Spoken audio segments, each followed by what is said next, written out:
Mike, I know that you see this all day long, but what are some of the pitfalls that you see when they don't choose a qualified TPA? It goes into not just TPA from a wrap administration standpoint. A TPA could also be qualified too for subcontractor cert checking. Say an owner is not comfortable going in a wrap up. Again, it's a lot to look at. It's a lot to consider if you haven't done it before. Many of our retail partners out there are very qualified, but we also at GenCap have many partners that have never done a wrap up, and it just seems like it's a lot of extra work. In some instances, when they go non-wrap up, we could also bring that TPA in, like Josh's firm and others that can come in and do subcontractor certificate reviews and contract reviews. So they play a critical role in all aspects of it. It's like Josh said, it kind of keeps the train on the tracks for the owner.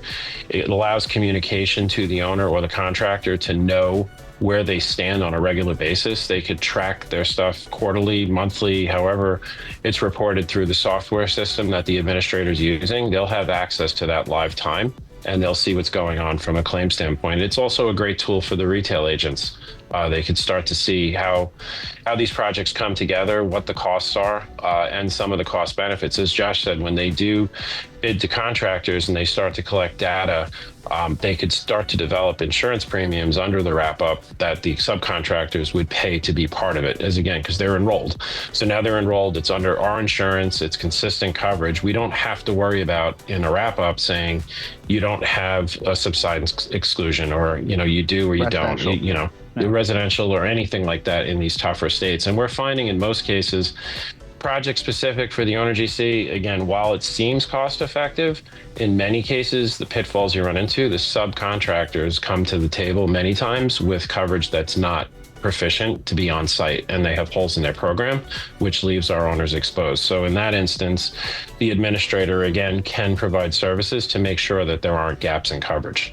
Gotcha. And Mike, I did talk a lot about the administrative services that we provide in the back end after the program is implemented. But to your point, being in business since 2002, we do have quite a bit of data. So we can also assist with the labor allocations that are needed, education of potential sponsors, Wrap Up 101, what's the pros and cons to including workers' comp versus not including workers' comp, the pitfalls that come along with taking on the large risk. Yes, there is value to that, but you have to start talking about words like letters of credit and collateral, and often those are showstoppers for certain sponsors. So happy to kind of be a resource overall. However, know that once the wrap-up is implemented, we're there essentially working with the subcontractors, the non-paying customers, but really they're making their lives easier so that they understand what they're enrolling into, what's being granted to them, and what's required of them.